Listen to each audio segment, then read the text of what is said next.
Ladies and gentlemen, if you could please take your seats. We are going to be starting the meeting with a couple of public hearings. The mayor is going to be joining us in a little bit, but to start us off, I'd like to start the public hearing on ordinance number 1224 concerning amending chapter 25 pertaining to the Havre de Grace Housing Authority, an ordinance by the mayor and city council of Havre de Grace, Maryland, adopted pursuant to the authority of Article 11E of the Maryland Constitution, the local government article of the annotated code of Maryland, and sections 33 and 34 of the Havre de Grace City Charter to amend sections of, this is a lot, of Charter 25 boards, committees, and commissions pertaining to the Havre de Grace Housing Authority. Do we have anyone wishing to speak on this matter?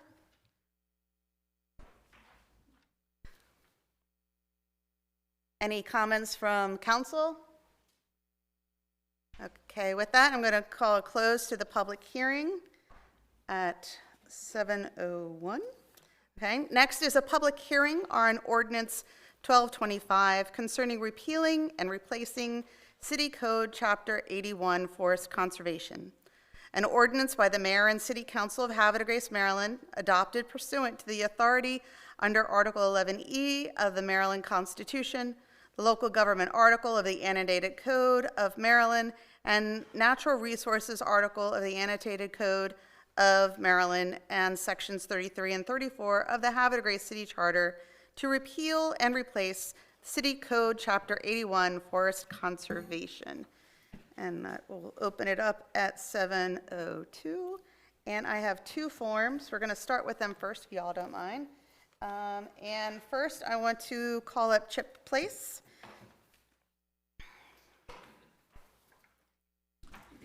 Good evening, Council President, Council members, senior staff. My name is Chip Place, 301 Cigar Loop, and I'm here tonight on behalf of the Coalition for Sensible Development in Havre de Grace to speak about Ordinance 1225, revisions to Chapter 81 of the Local Forest Conservation Law.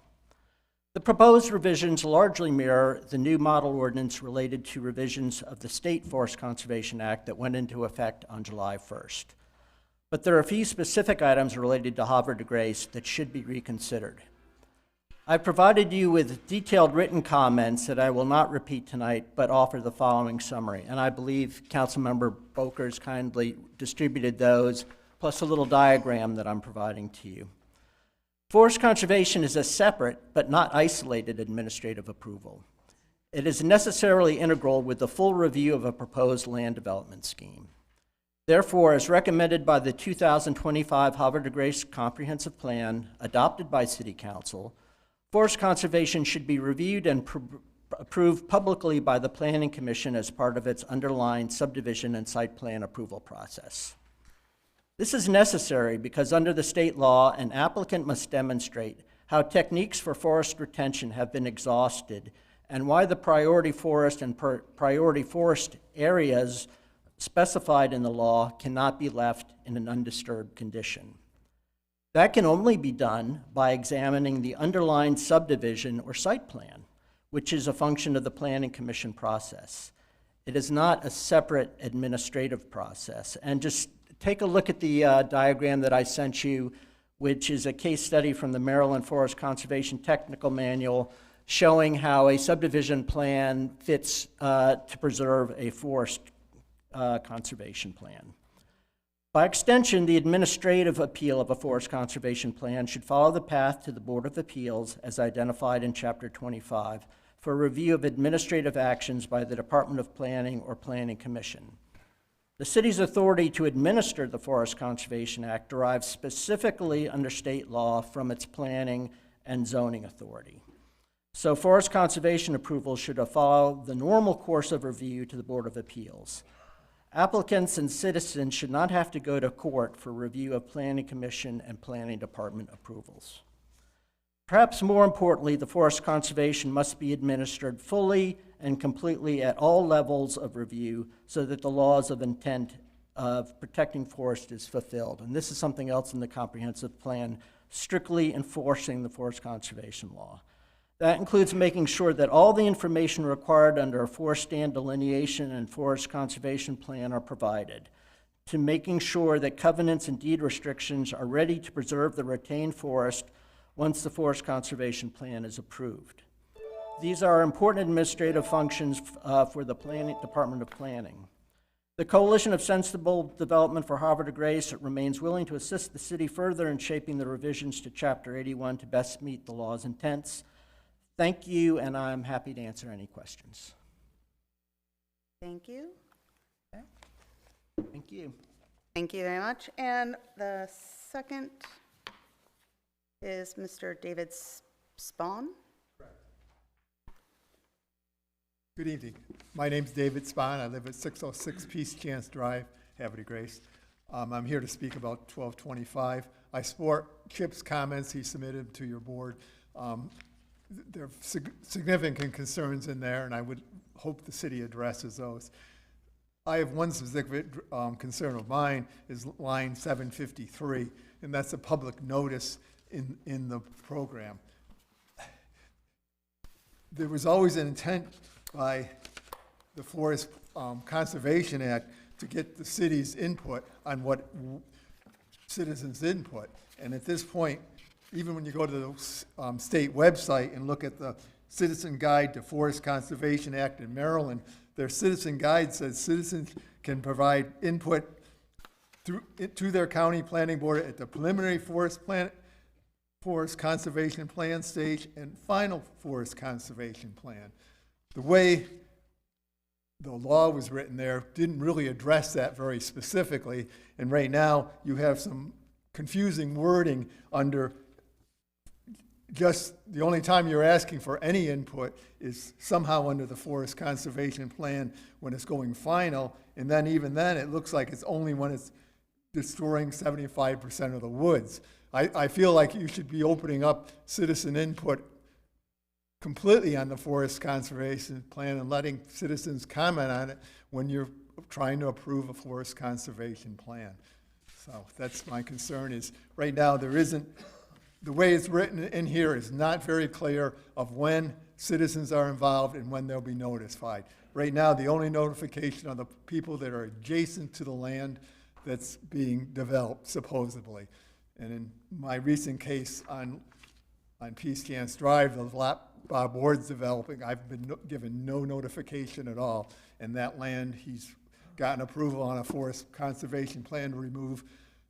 He saved the specimen trees behind me, but he is removing trees up to 30 inches in diameter in the woods behind my house. And I received nothing from the city on that and never asked for comments from me on that plan.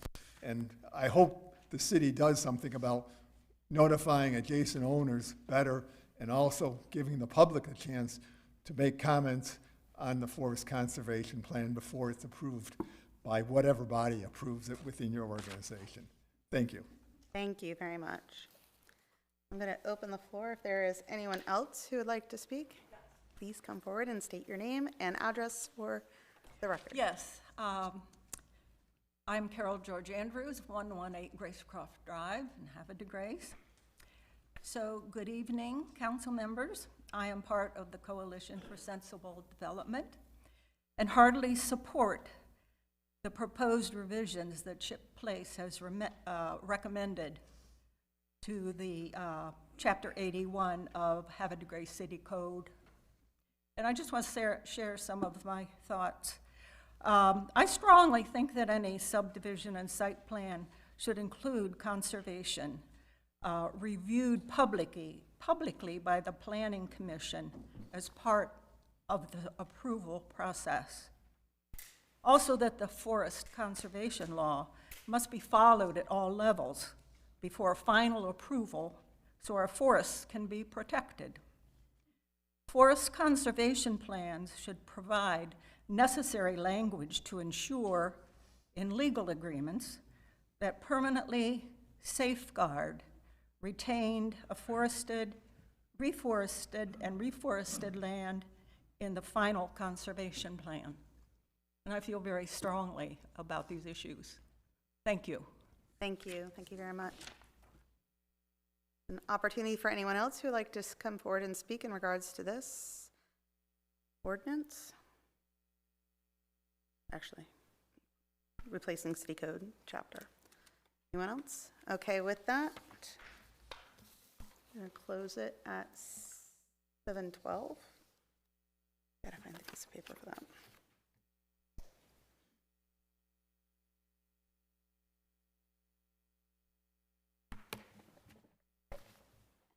My first time doing this. Okay, I'd like to call to order the City Council of Havre de Grace, Maryland. The time is 7:12, and I'm going to start with a roll call with myself. I'm here, Councilmember Boyer, Councilmember Glenn, Here.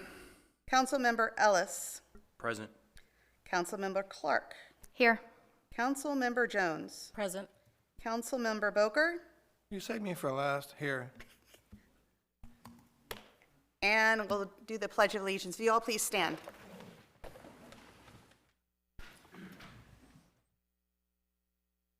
I pledge allegiance to the flag of the United States of America and to the republic for which it stands, one nation, under God, indivisible, with liberty and justice for all. And if you all please remain standing, we're going to have our opening prayer by Reverend Jean Proud from the Proud Evangelistic Association. Good evening. Let's pray. Lord, grant this council wisdom and knowledge, peace and strength, individually and as a group, so that the city of Havre de Grace can be well run, safe for all of us, healthy and growing. Amen. All please have a seat. We're going to start this evening with the approval of minutes. We have the minutes from the July 6th, 2026 council meeting. Do I have a motion to accept? So moved. Second. We have a motion by Boker and Clark. Second. All in favor say aye. Aye. Okay. Next, we have several appointments this evening. The first, oh wait, it's not here. Oh, it's a little tiny print down here. Thank you. Next, we're going to have the comments from citizens. I do have one piece of paper here from Miss Alyssa Domzel from Constellation, or actually, it doesn't say, but I'm assuming Miss Domzel.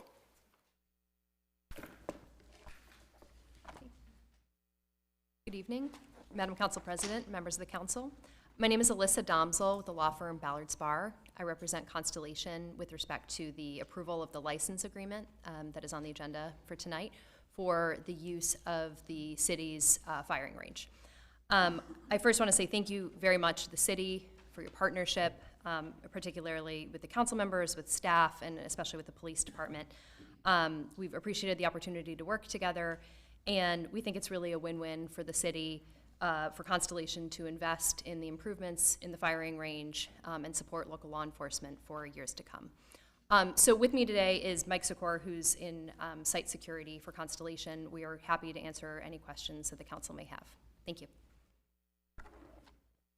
Thank you. I'm going to ask quickly if there's any questions. If not, we can wait until it comes time on the agenda for any additional Great. questions. We'll be here. Thank you. If you Thank you. please stay with us. Okay, I'm going to open the floor up to the community at large. Anyone have any comments for today? Mr. Wagner?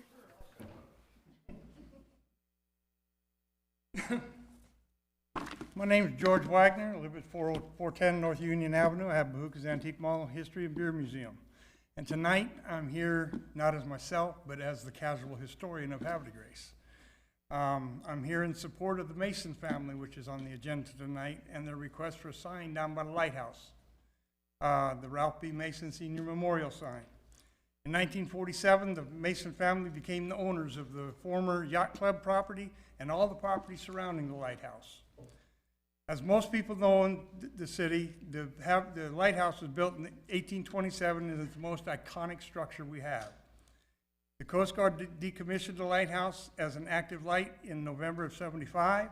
The lighthouse was placed on the National Historic Register of Historic Places in 1976. The city was given the lighthouse in 1977. And in 1979, the Friends of the Concord Point Lighthouse formed an organization to begin its restoration. Well, we don't have a lot of history from 1919 to 1975. But what most people don't know is some of the history during that time, like after Hurricane Hazel came through in 1954, which caused major damage and flooding in the Concord Point Lighthouse area and left it in danger of washing into the Susquehanna. Nowhere is this information written that you can find online at the lighthouse anywhere.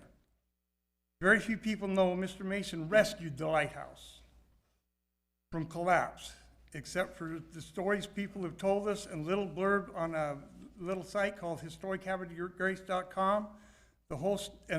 That Marita O'Connell did. She did the history of 450 business homes and structures in the city, properties in the city.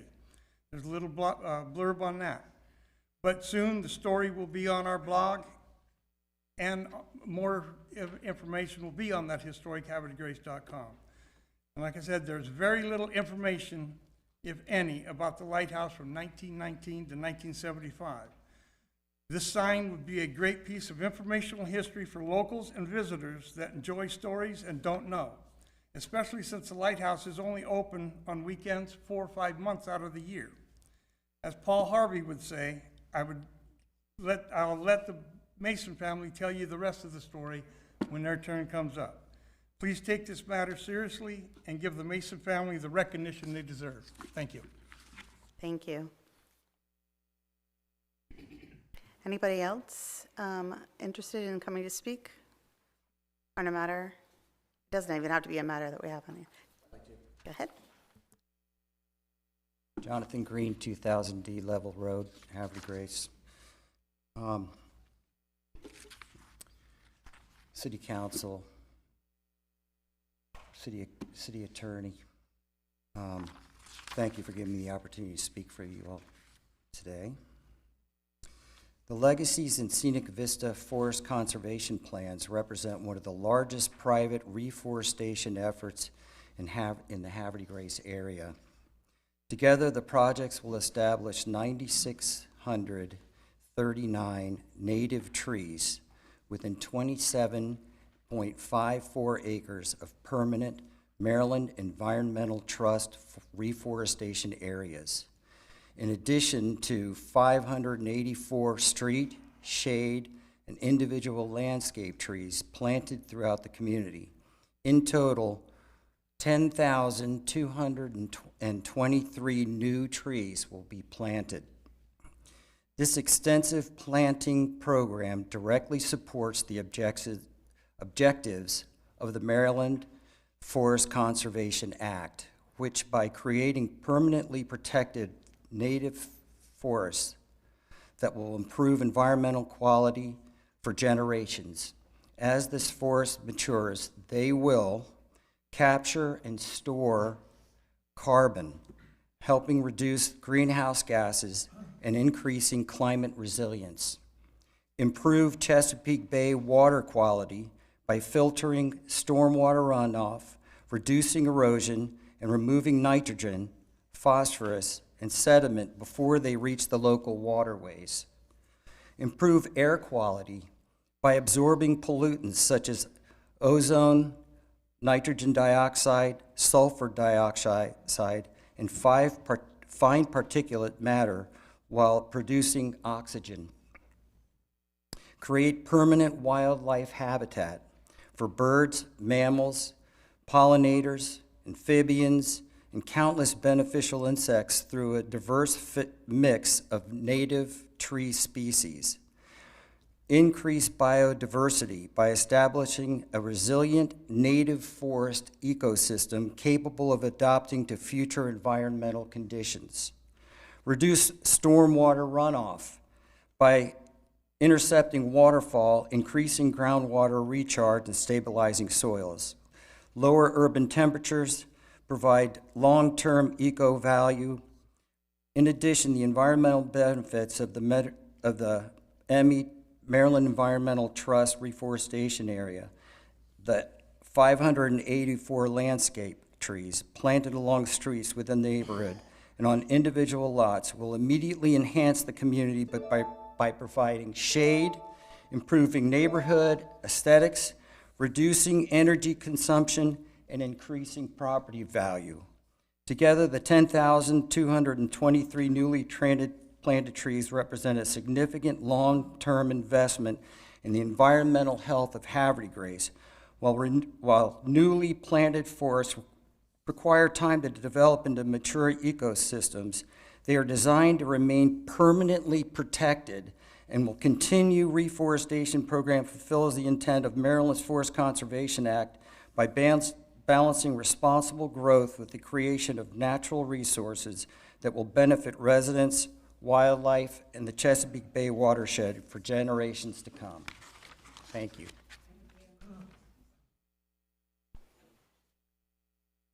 Any questions? We're good? Yeah, just one question. Thank you, Mr. Green, for speaking tonight. I appreciate that. One question, in the planting of these trees, and this somewhat significant, what's the, I know the city had purchased, we recently did our own planting, and we had a particular diameter of tree or a particular age of tree. Can you give us an idea of the Caliber. the diameter and a particular age? Caliber of the tree.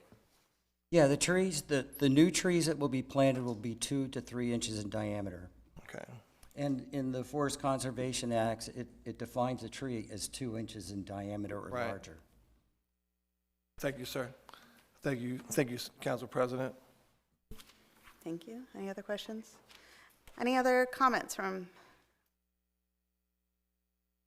I just wanted to point out that there is already a very mature forest on the Green property that is serving all the environmental benefits that Mr. Green just outlined, and that will, 18 acres of that forest will be removed as part of the legacy subdivision plan. So again, as the Forest Conservation Law calls for, the first priority is the retention of existing forest. New plantings don't do nearly for the environment what the existing forest does. Thank you very much.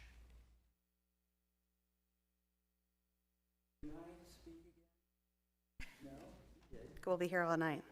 I think we're good, CP. We can move on. So, and he spoke on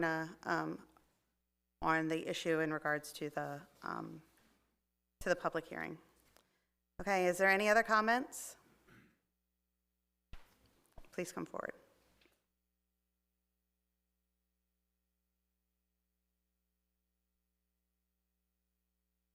My name is Kevin Racine. I live in the city of Havre Grace in an apartment. The one thing that I'm very concerned about is when people are talking about our trains. I have literally met with the lady that takes care of us down in Washington, D.C., and the gentleman that invited me to go to Washington, Mr. Rudolph. We keep in contact with the Acela train, and in order to have the Acela train, we have to have the Kawasaki brakes, and the Kawasaki brakes come from India. And so we're trying to make sure that when we're asking for specifics, that we will make sure that those Kawasaki brakes go with the Acela train, because in time to come, everybody will be on the Acela train. That is the key thing, that it's a business class now, but how it's going to develop and how the East Coast from Maine to Miami is going to develop for our area. And so if anybody needs to find out other types of information, I've been in Philadelphia, I've been in New York, I know what's going on with the Hudson River, what's happening in New Jersey right now, and the brand-new trucks that will come out of Chicago into Wilmington. So there's a lot of game plans and so forth, but I'm personally interested in all this is because it's the way that I get around. And I'm very privileged that I have been asked to be a person that sits at the table with the United States senators and members of Congress throughout the years. And I just am being asked that I may think about writing a book. And but time will come for all that. First of all, we got to get those trains and the buses in line in order to get the people back and forth. If you look at the old 7-Eleven on Route 40, between 8 and 8:30, we have the Greyhound that comes right to Havre de Grace. And 2:30 in the afternoon, it comes out of Philly and comes right through Havre de Grace again. And we need to make sure that we keep that connection in our future. I thank you for your time. Thank you, Kevin. Anyone have questions for Kevin? He's easy to get a hold of. I know that for a fact. Okay, thank you. So I'm going to, please come forward for public comment. Yes, Carol Andrews, 118 Gracecroft Drive. Well, Mr. Green's comments really got me thinking that there's no way that a new forest will do the same things as a well-established forest. And that forest that they're talking about has been there a long time. It has a well-established ecosystem, wildlife habitat, and that takes a long time for this to establish. These smaller trees do not have the root system and the durability and the support of each other as the trees in an established forest. Plus, they have the animals and the wildlife that are there that have been there, that's been their home for a long time. So that would all be gone. Everything would have to be coming in new. So I am always for developments preserving areas of forest amongst, plan the houses around the parts of the forest. Now, this is a contiguous forest, but there's also places that have plots of forest. And rather than taking down all that, why not keep a small island of forest here and there so that you do have some established forest land? But then the contiguous one here, I really feel that it would be a shame to take that down. Thank you. Thank you, Mayor. We are currently on comments from the citizens. Are there any more comments for this evening? Chris? Good evening, everyone. Chris Reddy, 815 South Washington Street. We're talking about forests. Early July, it looked like there's somebody planted a forest on my front street. I just wanted to thank all you guys for the efforts moving forward, cleaning the street up. It looked like a war's in out front, so thank you, everybody, for cleaning up the street. I know it was an effort, so thank you. Thank you very much. Appreciate it. Thank you. Okay, we're still under public comment. Sorry about being late. Had a little thing I had to take care of, and sorry, my apologies. Thanks, Council. Thank you very much, Council President, for running the meeting.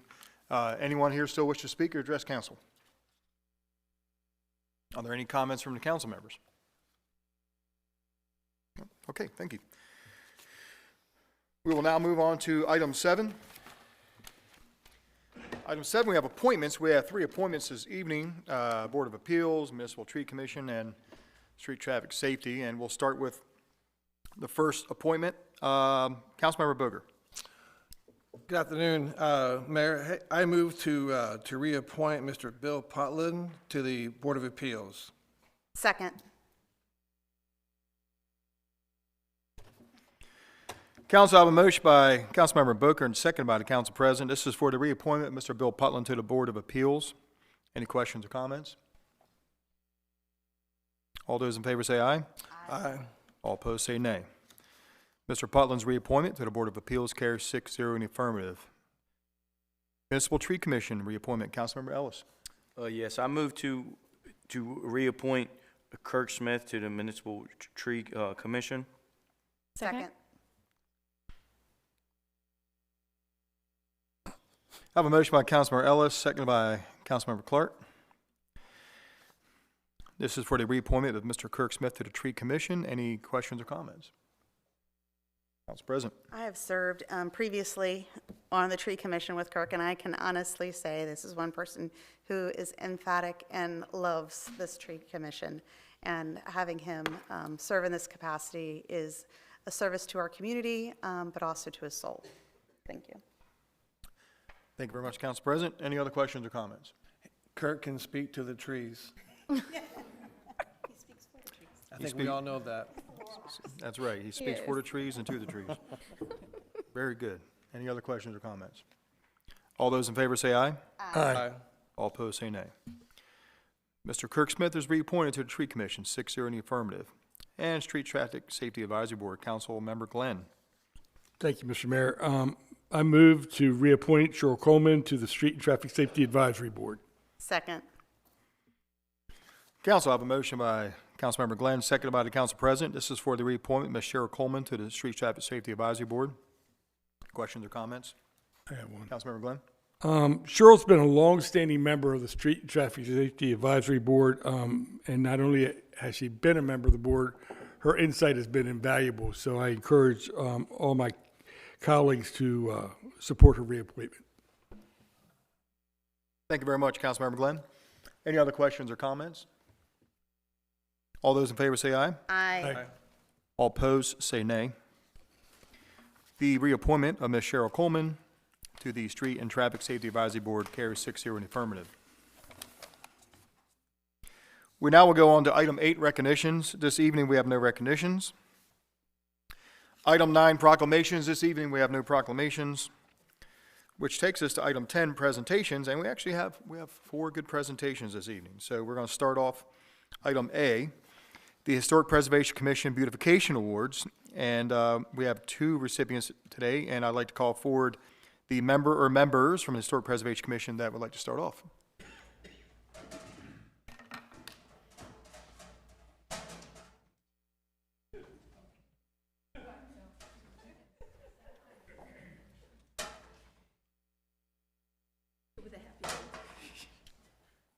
Hi, welcome. Welcome. Kathleen Lee here, 314 Bourbon Street, back again. This month, it's our Beautification Awards. We give this award to people or places that have significantly improved the appearance of our city. We have a surprise for the City Council and the Mayor also. I would like to pull up our first people, which are the people that live at 610 North Adams Street. And they're not here. Oh, no, oh, no. Well, we have a sign for them, so they did a beautiful job, as always, taking care of their property.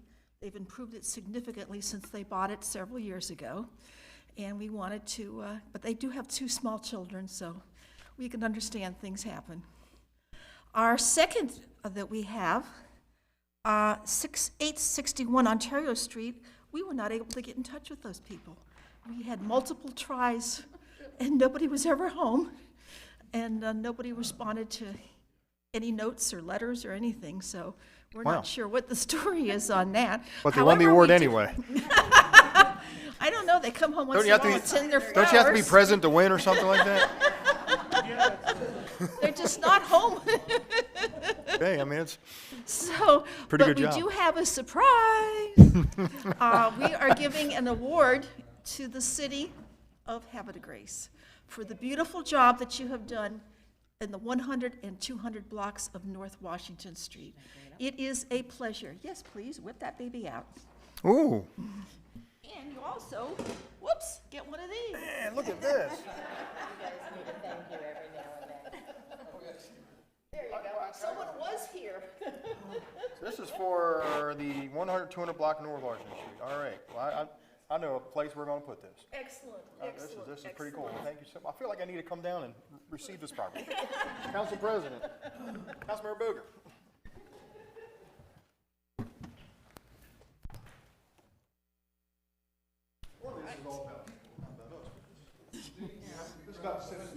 This is to negate all the. Well deserved. Sorry. Definitely well deserved. Tom?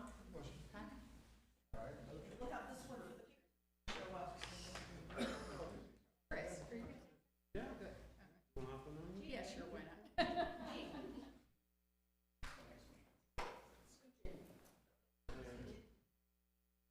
Smile. 3, 2, 1. That was an unexpected surprise, and thank you very much. Thank you. Absolutely, well, hey, it's a team effort here, and, so the, Havre Street, bigger than that, did you say? No. The ones with the children. There must have been an emergency. Normally we have, like a flag to give these folks, we'll make sure that we get it to them. And they'll throw it all. So you wanna deliver that, and then we'll deliver the flag? Okay, great. Thank you very much. Thank you. Thanks for all you do. Good to see you, sir.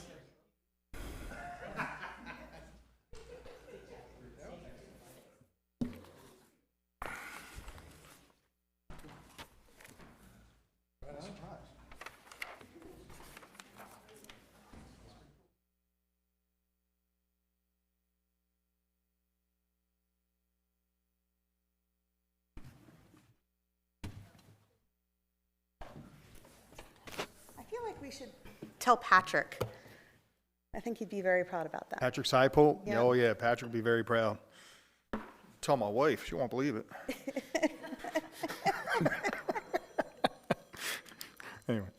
Okay, great. That is wonderful. That was good stuff. Item B is an update and presentation on Harmerstown project, and it gives me a great pleasure to welcome the Honorable Eileen Rearman, former Harford County Executive. Welcome, Ms. Rearman. Thank you, Mr. Mayor. Good evening.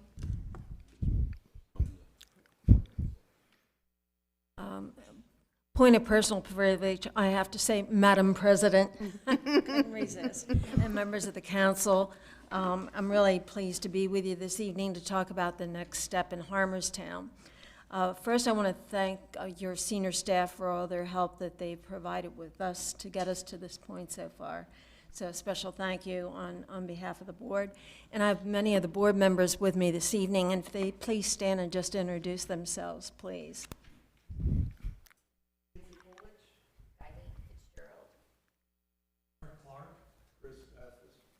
Welcome, everybody. Thank you. Thank you for stepping forward. They spend hours and hours of their personal time and commitment to making this project happen. I wanted to say, first of all, thank you for your vision of the Arts and Entertainment District. I think it's going to be a really strong asset for the town, and I think this project is really going to enhance that, and talk about that in just a minute. But the founders of this group, Alan Fair, Brian Goodman, Pam Spelker, Gary Getz, they had a vision too, but they were looking at a 1-acre alley that was abandoned and a building that was about to be abandoned. And they went up to Go Works in Reading and came back with an idea that they wanted to make it an arts center. And now look at it, we have phase 1 done, the art park's done, people are enjoying it, and we're now getting ready to go on to phase 2. We believe that this is going to be a legacy project and a once-in-a-life transformation for the city of Havre de Grace. You might wonder, and we keep hearing, why Harmerstown Arts Center? And John Harmer was actually the person that started the city of Havre de Grace, and it was known originally as Harmerstown. And so the name goes back to the very roots of the town itself. Now, we believe that this center would become a premier regional and state destination. And the board made a fiscally responsible decision recently when we were trying to do different phases in the building and trying to apply the $6 million that we've raised to see what we could do. And many of the board members said, well, if we have this, what is it going to cost to do the entire building the way it is? and we all know it's an old building in very terrible shape. And the numbers came back at $18 and $20 million. And we looked at each other, and I said, I can't raise $18 to $20 million in my lifetime or 3 lifetimes from now. So let's get fiscally prudent and responsible and think of a new way of making this center happen. And so what we've done is had a lot of analysis done, a lot of numbers run, and we believe what we're going to present to you tonight is a building that's going to be transformative. It's going to be a legacy project for everyone sitting in this room as we look back from the future to see this building as it comes.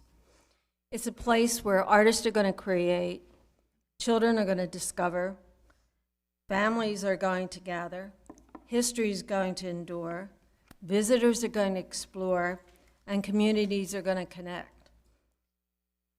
And you would say, how does this happen? And how it happens is that we're doing rotating exhibits here, we're doing museum experiences, hands-on workshops, summer camps, family programs, public lectures, and cultural events serving every generation and every income person.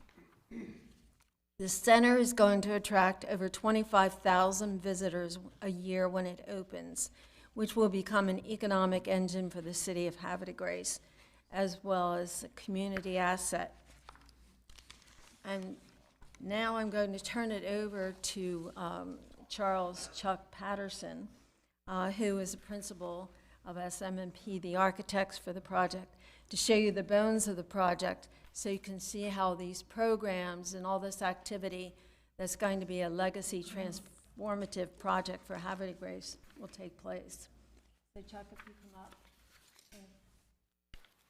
We have a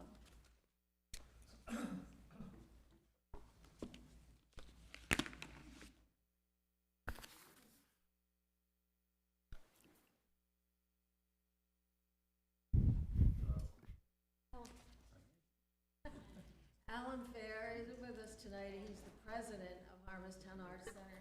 I didn't see him slide in. I also want to say that I want to recognize him because, in particular this evening, because in addition to everything that he's done in the past for this project, he's committed to giving another $500,000 to the project. Keep it moving on fast.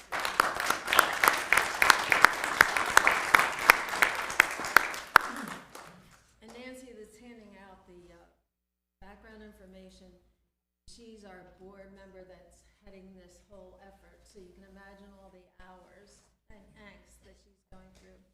And Brittany and Dinah were not recognized. Please stand back here. And Brittany is our executive director, and Dinah does our program. So with that, Microphone. oh, I'm sorry.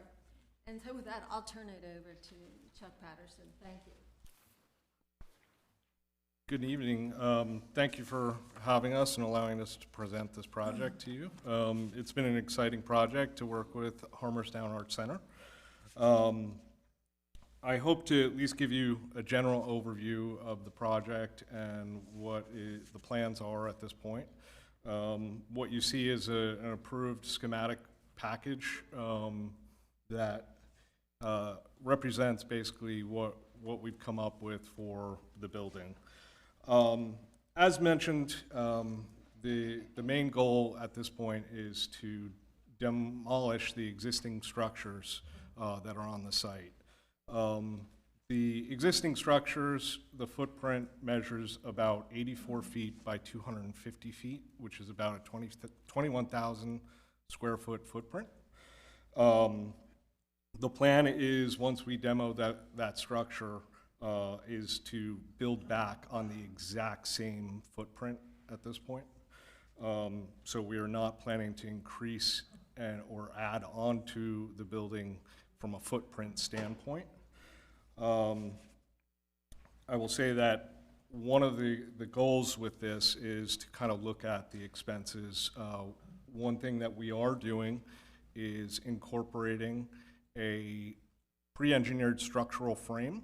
The nice thing about the structural frame is that we are basically spanning 84 feet. and it will be a clear span structure, which will allow for a very flexible and open floor plate. So most of the program that you see will be all located, or at least the majority of it, will be located on one floor level. That floor level is located about 4 feet up from the sidewalk, which represents the north side building that currently exists. About their floor level is approximately the same. So you will come up a wide processional stairway, and then off to the side, we also have a ADA ramp that wraps around a planter. Once you get up to the top landing, there is basically a very glass and steel entrance system with a covered canopy over the entrance. Through that entranceway, you'll go into a lobby that has a reception area and a gallery, which will be right on view straight ahead as you enter the building. This is where a lot of art will be on display, and we hope to be the most eye-catching part of the building, to really draw you in and let you see all the art and experience that. Directly behind the art gallery is a museum space. The art gallery itself measures about 2,800 square feet, and the museum is about 1,800 square feet. Off to the south side of the building, we've located the artist wing.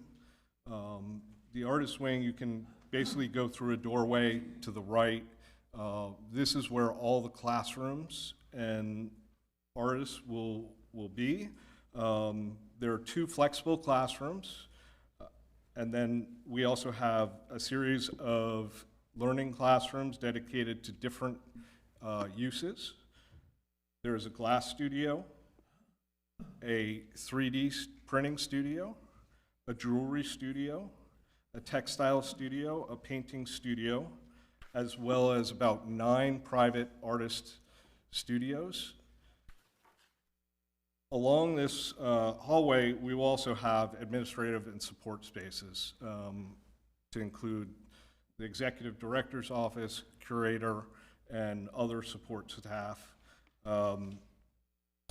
Beyond that, there are, of course, other programmatic needs for the building: restrooms, supply closets, gallery storage, all those types of pieces. We will have an artist kitchenette and lounge, and a small deck for a little bit of outdoor space at the rear of the building.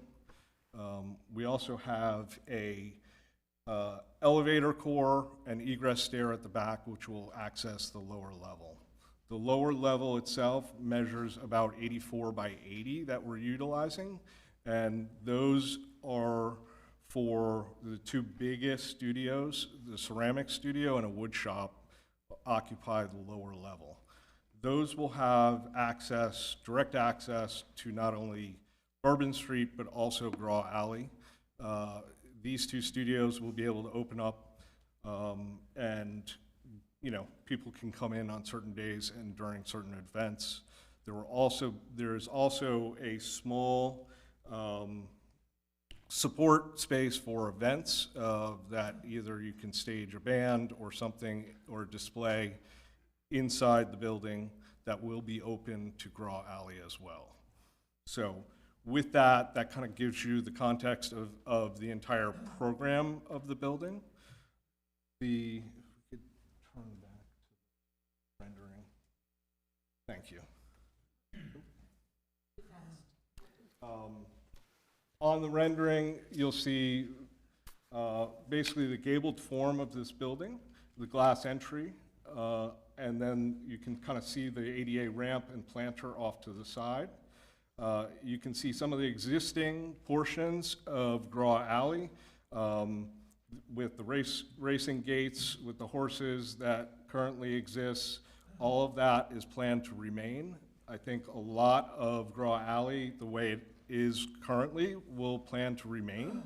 And we hope that on the exterior of this building, what we hope to do is have glass garage doors that can open up both on Bourbon Street side as well as Graw Alley, to be able to open up and experience the outdoors and have a little bit of synergy between the exterior and the interior, and to help generate some activity.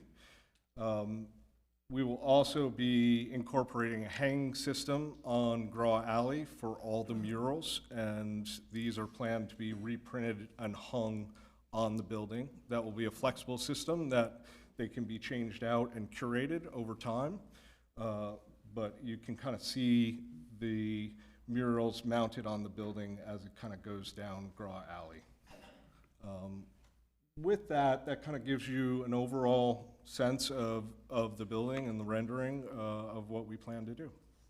So with that, I thank you, and we'll let you, if you can have any questions, I'm happy to try and answer them.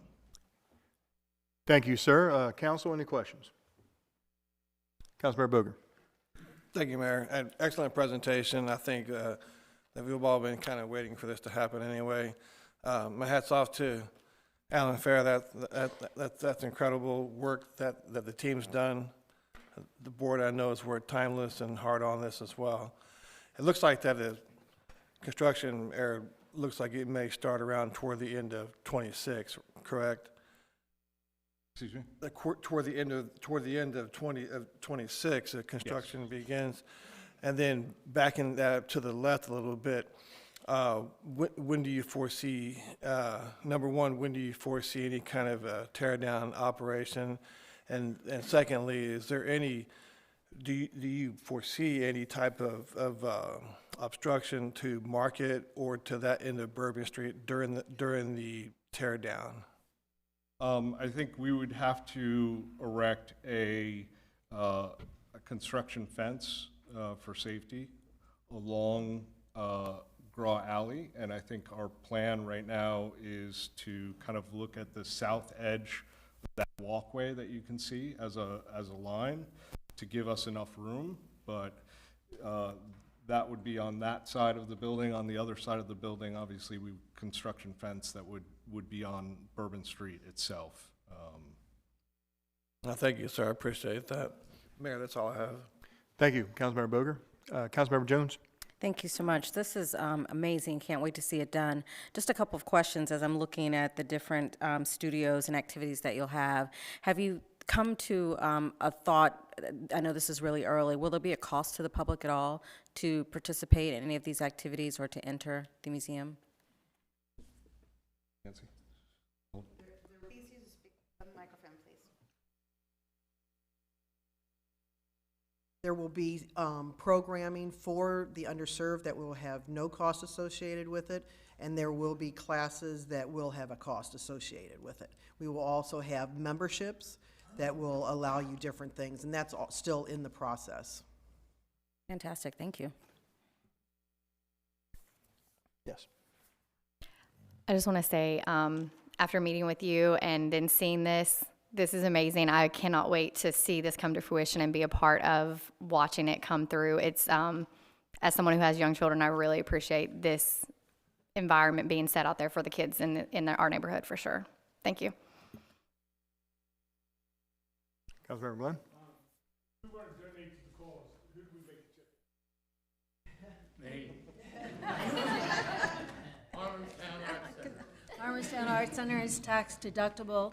Harmerstown is a 501c3, so it's a charitable. Our website. Yes, and our website. Mr. Fair just celebrated his 92nd birthday, and he told me one of his friends gave him a check for $92 for Harmerstown for his birthday. And Mr. Mayor, we hope that you enjoy it so you have a safe return from your trip. Thank you. Thank you. Do you have a comment? Question. So the start will be sometime at the end of this year? We believe our target time is the end of the year to start the demolition. And during the fall, we're going to be going out for contract, for bids first, and awarding the contract for the building. So if you were putting a dot on the wall for when your grand opening is going to be? November of 27. That sounds like a great Thanksgiving President. And I also want to comment that, we're seeing so much renovation happening now on, along Market Street there. And this is definitely going to be a catalyst to see a lot more things happening down there. And I'm really excited. It's a great look. And it's really going to do a lot for the neighborhood. And I want to thank you. We've also offered that while the building is vacant before demolition, that the Susquehannahs use it for training purposes, and they're very interested. And the sheriff's office and Mr. Police Chief, if you'd like to use it for your purposes for training, please let us know. Eileen, thank you very much for a great presentation. I want to thank all the board members of Harmerstown for being here this evening and for all you do. This has been a labor of love for many years now with this Harmerstown. A lot of good people have worked really hard to bring it to this. I think this is a great concept. I think the tear down rebuild is wonderful and will completely complement the direction that the city's heading in. I'm very excited about it. I think the building looks absolutely beautiful. Oh, absolutely. And we're going to do everything we can to bring them in here for you guys and everybody. So like I said, just makes me very excited. I mean, that's the word. I'm excited when I see the building and all the potential. So a deep, heartfelt thanks to all the volunteers and board members that have pushed, this project this far. And I'm excited. Anything the city, we have a good working relationship. So anything we can do to help, we're here for you every day. So thank you very much and great presentation. Thank you. Item C on presentations, I'd like to call forward Mr. Ken Byer, the President and Chief Executive Officer of Harbor of Grace. Good evening, Mr. Byer. Good to see you, sir. Hello. Thank you for having me speak to you today. I think it's appropriate at some point that we recognize Mr. Fair by naming a street after him. Seriously, all the good work he's done in Havre de Grace, there really should be a street named after him. So I made the motion if anybody wants to second it. So. Well, I'm sure we're going to name something after him. Thank you. Pretty good idea. We're going to watch a short video before I speak, please.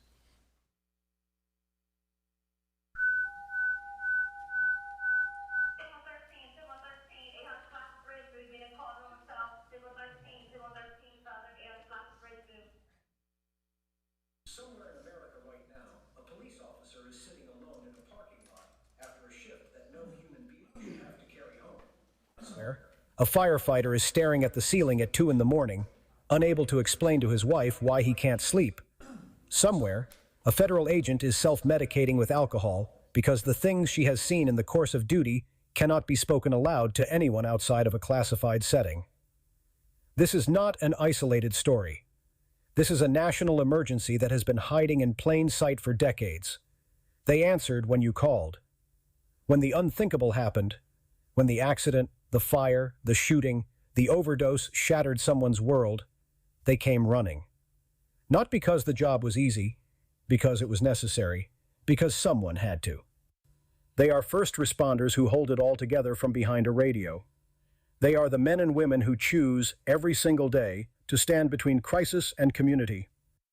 There is a very real fear that reaching out will cost them their career, their clearance, their credibility with their colleagues. So officers stay silent, firefighters white-knuckle it, federal agents isolate, and everyone keeps moving until they can't. What happens when they bring that silence home? Families fracture, marriages dissolve. Children grow up inside a household that smells like alcohol and feels like walking on glass. The trauma doesn't stay at the station. It comes home, settles in, and begins to quietly consume everything the first responder built their life to protect. And yet the nation's systems, its treatment infrastructure, its mental health resources, its cultural frameworks, were not built for these men and women. The standard addiction and mental health treatment model was not designed around the unique psychology, professional identity, trauma profile, or cultural norms of those who serve and protect. Until today, where the nation comes to heal, the National Law Enforcement and First Responders Wellness Center at Harbor of Grace has treated first responders from all 50 states, from Hawaii to Alaska, from the largest metropolitan police departments in the country to small volunteer fire companies tucked into the hills of rural America. On the walls of the roll call room, named deliberately, because in this place, first responders do not report to duty, they report to healing, there are jurisdictional plaques representing departments from across the country. Each one is a reminder that the need is not regional. The need is national. They come from across the country because there is simply nowhere else like it. And when they arrive, when they step off the plane or out of the car and make their way to Harbor of Grace, something begins to shift before they ever walk through the door.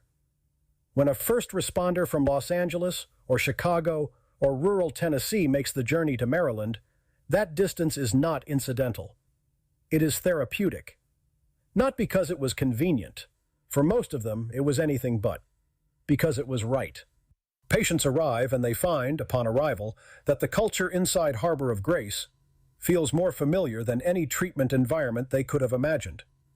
Because it was built by people like them, for people like them. And the town that holds it carries a quiet that the body of a first responder, often for the first time in years, is finally able to receive. There is something that happens when a first responder walks into Harbor of Grace and realizes, perhaps for the first time, that they are not alone. Not alone in what they have seen, not alone in what they have been carrying, not alone in what their silence has cost them, and not alone in what recovery from all of it is going to take. Healing requires more than clinical intervention. It requires environment. It requires the body to feel safe enough to begin to put down what it has been carrying. Introducing the nation's first female first responders wellness program. For the first time in the nation, there is a program built specifically for the women who answer the call.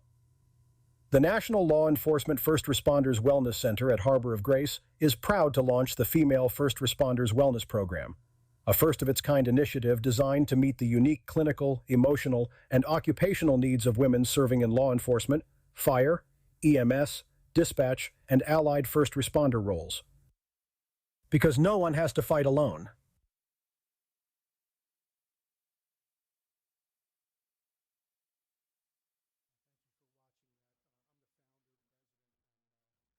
CEO at Harbor of Grace, and we're proud to be in Havre Grace. I think we're probably one of the largest employers in the city. We have 82 employees, 3 psychiatrists, 2 psychiatric nurse practitioners, a physician's assistant, 18 psych nurses, 10 trauma therapists, and 38 counselor aides, and then other support there. So we're the proud new owners of the Foley property at 400 South Union Avenue. We settled on that on May 5th, and the city's been very good to work with us. Jeff, thank you for everything you've done, and Chris, you as well. And we're getting ready to apply for our UNO. We're ready to open up the first phase, which will be the residential portion of it. And the city has been gracious enough to grant us the opportunity to have 8 residential female beds there. This will be the first freestanding mental health facility for women in law enforcement in the country. So we're very proud of that, and we should have that open. We're hoping by September 1st. The second phase of it, the medical portion, will probably take about 4 to 6 months to get that done. A little bit more cosmetic work needs to be done in that part. It hasn't been occupied for a while, so we're doing some gingerbread things in there to get that opened up. So this will give us a total of 62 beds at our facility. We stay full all the time. We serve 1,000 police departments nationwide, 400 fire departments nationwide, all 50 states. Just got our first admission from Istanbul, Turkey, a couple weeks ago, and 1 from the Philippines, and 3 from Israel. So I wouldn't say we're international, but we sure are getting a few folks from overseas. So we're very proud of that. We also a mental health provider for 14 federal agencies, including the Secret Service, FBI, ATF, and many of the other ones. So 24 hours a day, we're very quiet. We got a great relationship with our neighbors on Girard Street, Lodge Lane, and we tease the Lodge Lane residents. We're their security. We have 200 cameras, so we can see everything. And when they go on vacation, they shoot us an email, and we got you. You know, we'll take care of their security while they're gone. So we've got a great relationship with all the neighbors, and looking forward to getting the new building opened up. We don't know the exact date yet, but we are gonna have an open house for the community. We're gonna do a 2-hour block. In the next couple of weeks, we'll put it out on Facebook. I know a lot of people have always loved the Foley home. It's a beautiful home. I heard a lot of great comments about trees earlier. I don't think there's any prettier tree than the pretty tree right in front of the Foley, and we're proud to have that tree. So it'll be about a week or two. We're going to put it out there. Anybody wants to come by and take a peek at it. It's almost done. It looks really beautiful inside. Any questions, City Council? Yeah, Ken, thank you very much for being here tonight. I think we ran each over the first Fridays We a did, few weeks back, and we were talking about the purchase of the Foley House, and, you know, we wanted the public to know, you know, what was going on. It's an iconic home. It is. Even most people have never been in it, but it's still an iconic home. It's right on the corner of, you know, Revolution and Union Avenue. And thank you for coming here tonight and letting the public know, because I bet a lot of public probably watching at home doesn't really know what's going on. And, you know, I've just seen through the years how you built your program into a national program, and you're doing God's work, I'm telling you. We're really proud of our work. Absolutely. Of our 81 employees, I think 61 of us are first responders. So we hire vets, we hire first responders, and, you know. You have an amazing program, and we're very proud that your facility calls Havre Grace home. Yeah, well, Thank you. I couldn't work with a better group of people, men and women here with the city and with the police department. We love our hometown police department. We want to take care of them too. Absolutely. Any comments from council? Councilmember Glenn? Ken, I just want to say thanks for all you do. Thank you. I was fortunate enough to get a tour of your facility, and what you do on a day-to-day basis is absolutely awesome. I mean, and as a kid whose dad has been a first responder for 75 years, I mean, it's so important that when they need it, they have a place to go, and you provide that place. So thank you. Thanks again. A lot of people don't know, we answer the phone anytime there's a catastrophe in the country, whether it's a school shooting, synagogue shooting, you know, mass shooting, that makes our phone ring. When the airliner hit the helicopter in D.C. a year and a half ago, we were down there several days on that, helping them with peer support, and we got some divers that were doing the diving for the bodies, and plane crash in Philadelphia, the 3 firefighters that perished in a fire in Baltimore. We were down there 4 days helping them with peer support. And so, you know, unfortunately, anything bad that happens in the country, that's what makes our phone ring.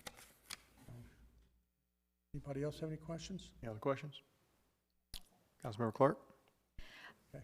I just want to say thank you for that. As a spouse of somebody that works in both police and fire, and both of us being veterans, I hope to never need your services, but at the same time, I'm grateful that they're there, because there are so many people that do need them, and taking that stigma and making a safe place for people with mental health is a huge deal to be able to heal from that in a comforting zone. So thank you very much for what you're doing. Thank you. Thank you for your service. Appreciate it. Thank you. Thank you very much, Ken. Appreciate it.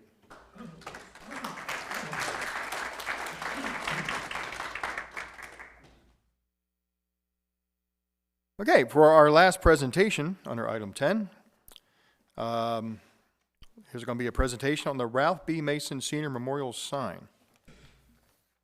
Marlise Mason. Welcome. Hi.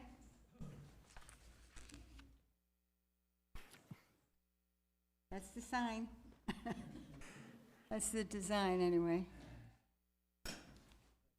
I think a lot of people here tonight are going to learn who Ralph Mason is. I think so, hopefully. That's good. He was my father. He was his father, and he was her father. I remember we grew up next to the lighthouse. He owned the property on both sides of the lighthouse from 1947, the year after I was born, until he moved in the 70s. And we took care of that lighthouse. He was a custodian of that lighthouse. We were the ones that cut the grass. There was no Friends of the Lighthouse Committee. He was it. And I remember visiting the lighthouse last year and introducing myself to a friend of the Lighthouse Committee at the lighthouse door. And I told her I grew up there and my father saved the lighthouse. She had no clue what I was talking about. She said their director of the Concord Point Lighthouse Organization, Kevin Wisniewski, was at the John O'Neill House, and I could talk to him. So I went there. and with my sister. And we saw all these pictures. And he said, after I told him who I was and that I grew up there, he said, good, because I was wondering what these buildings were. The Lighthouse Yacht Club that had been there in the 30s. Our house. He said, what is this building? I've always wondered what this. I said, that's where we grew up. And he also turned the yacht club, which had been destroyed to a great deal by other hurricanes, into the Mason Manufacturing Company, and he and his brother Richard made safety pins for bombs during the Korean War there. And he lost a tip of his finger because the saw blades they were using just were never good enough. So my uncle, Richard, invented the carbide tip saw blade. There's lots of little stories for you, George. Anyway, I said I'd like to design a commemorative sign for my father, because without him, there wouldn't be any lighthouse. We talked about all the buildings and the fact that I lived there, and the hurricane, 1954 Hurricane Hazel, that ravaged the waterfront, caused major damage and flooding to the city. I remember getting out the day after that hurricane and rowing up Lafayette Street and finding my cousin's little rabbit that she had in a pen, floating. Thank God he was alive. It was wonderful. But we didn't really realize at that time that the lighthouse was in big trouble. We owned the Lighthouse Galley, which was a little restaurant next to the lighthouse, and teenagers used to go there. And about a week after, somebody came and ran and told my father, hey, there were teenagers making out underneath the lighthouse. And we went and he saw them and said, oh my God, this thing's gonna fall. So he had to do something. He called the Coast Guard, because they're supposed to take care of the lighthouse, but they never did. They only came to change the light bulb. And they said, are you kidding? We just had a hurricane. We're saving lives out here. We can't be bothered with the lighthouse. So he and his brother went to contractors and land moving people and said, bring anything you have and dump it in front of the lighthouse, because it's going to fall. So they did. So people brought everything they could. And then he gradually got this big land moving company, because he had to buy, he worked for some of the contractors. He said, if you bring me dirt, if you bring me fill, if you bring me rocks, they were tearing down a church. He said, if you bring those building blocks down to the lighthouse, I'll work for you.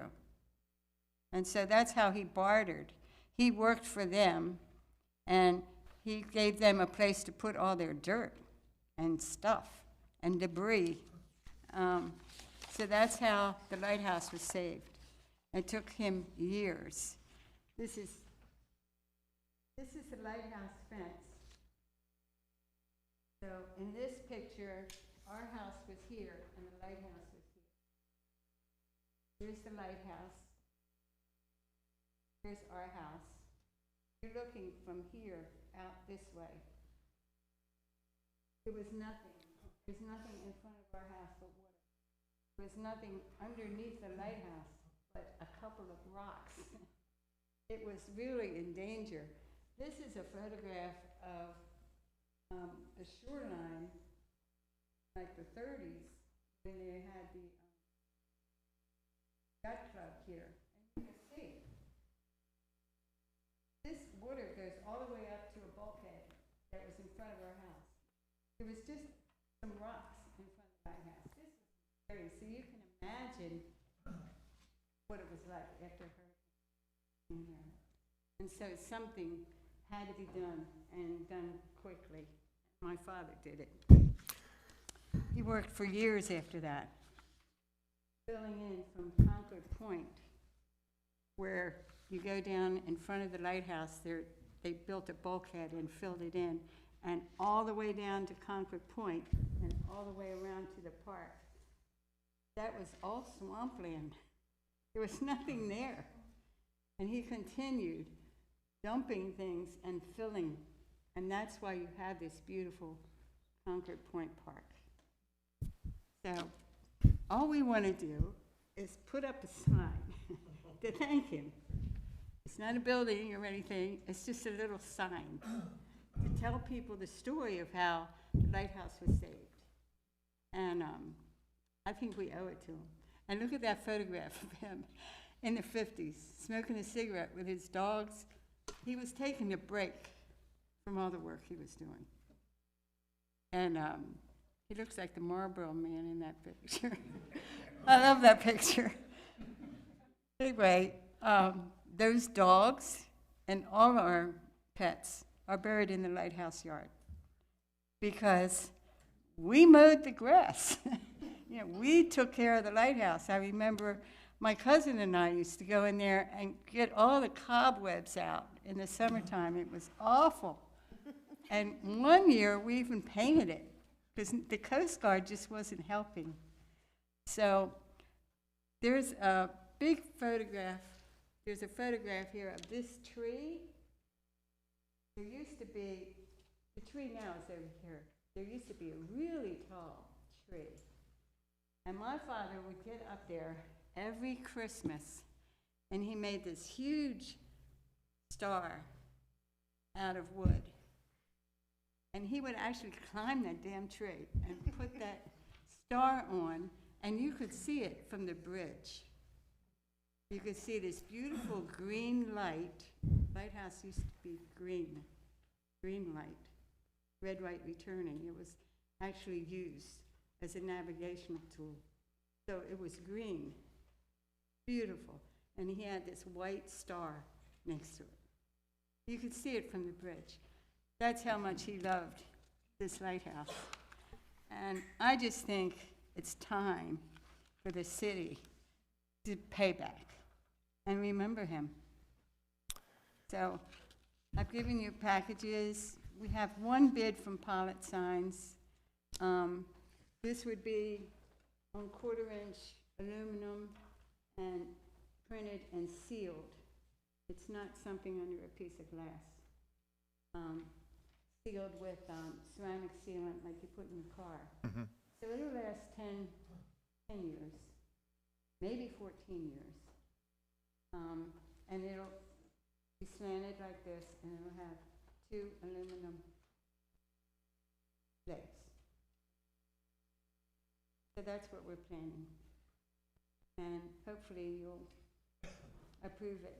And just for Kevin and all the people and the friends of the Lighthouse who don't know what these buildings were, we have a legend here. Gotcha. It tells you what they were.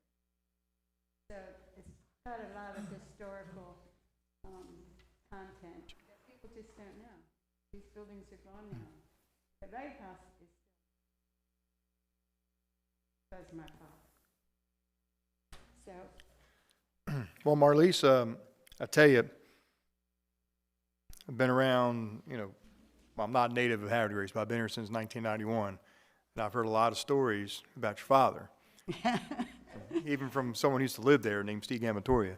And is it true there's a helicopter buried under there? Yes. Now, let me tell you something else about that helicopter story. So, the reason he bought the helicopter... Yeah, you got speaking of microphone for posterity. The reason he bought the helicopter was because he got a DUI or something and he couldn't drive himself to work. So he said, well, I'll fly to work, okay? So he found these helicopters that were on sale from the Army, the proving ground where he worked. And he bought one and he brought it home. And his wife went crazy She went crazy. Well, he was building he was building a, what do you call that? A runway. He was building a runway. Because he was doing all this dirt moving anyway. And he got his license back, but he kept a helicopter, and she went nuts. And he didn't have a helicopter's license. He had a pilot license, but not a helicopter license. And he could only lift it up and bring it down. But what he wanted to do was have people in the community with businesses to advertise, because he figured out how he could put a big streamer, electric streamer, and advertise people's businesses with this helicopter. He was 6'6". He had big ideas. He didn't have any little ideas. You know, he wasn't going to build a little bulkhead in front of the lighthouse and forget about the rest of the point until another hurricane came. He filled in that whole damn point. And it took him years and years. And now you have this beautiful park. And I just want to go to some. Well, we'll be very happy to discuss. The other thing is Yeah, go ahead, the go ahead. helicopter story. Yeah, go ahead. What else is there? Helicopter get in the ground. Huh? I don't know about that. That's George meant brother. My car is. Oh, okay, all right. Car breakdown, and my father had smashed it, dumped it in the, it's buried right near where the fish sculpture is. Yeah. Okay, cool. It's a Mercedes. But the helicopter, he sold to Disney World, and The Ah, helicopter okay, all right. wasn't buried. But the other All right. thing was, when his wife went crazy, he said, I guess I better not tell her about the other helicopter I bought. Well, we'll be very happy to discuss with you. Dr. Ritchie, we'll be talking to you because, you know, every generation there are people who live in a city who just make an impact that just lasts forever. And your father definitely seems to be one of those people. Another thing he did was, there's no sewage disposal plant along the shoreline because of my father. When they were going to put a sewage disposal plant near the lighthouse, the words, "over my dead body," come to mind. And he worked really hard. He changed the whole city council and the mayor. Mayor James Van Cherry became mayor because the whole city council was for this sewage disposal plant on the shoreline. It's nuts. That was crazy. And so, True story. yeah. I have a copy of the newspaper framed outside of DPW's office. Yeah, Just to let everybody remember when you're not paying attention to things, because that became a big election issue. They were going to put the wastewater treatment plant right next to the lighthouse. Right. Yeah. And then the citizens came out and just After all, wiped out the mayor and council and said, nope. So, yeah. He did all this work? No, Yeah. that wasn't going to happen. He worked night and day. Wow. I had to work. I had to put together a coloring book for all these people who were going to be who were running for city council.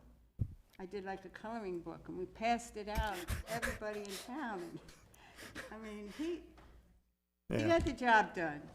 Sounds like you He did. got the job done. So Well, not only do we have a lighthouse, we don't have a sewage disposal plant. That's right. So he deserves a sign. And hopefully, after I'm gone, you'll rescue the sign when it needs to be rescued. I hope you'll write it that way, that 10, 14 years from now, when the sign needs to be replaced, you'll replace it. Yep, absolutely. Okay, Marlise, thank you. Your dad would be very proud of his kids this evening. Thank you. thank you. All right.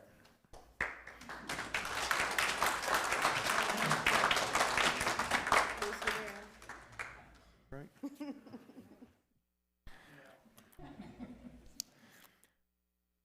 Okay, we are now finished item 10 presentations, and we're going to go into item 11 resolutions. We have 2 resolutions this evening, and the first calendar resolution, I'll have Councilmember Jones introduce.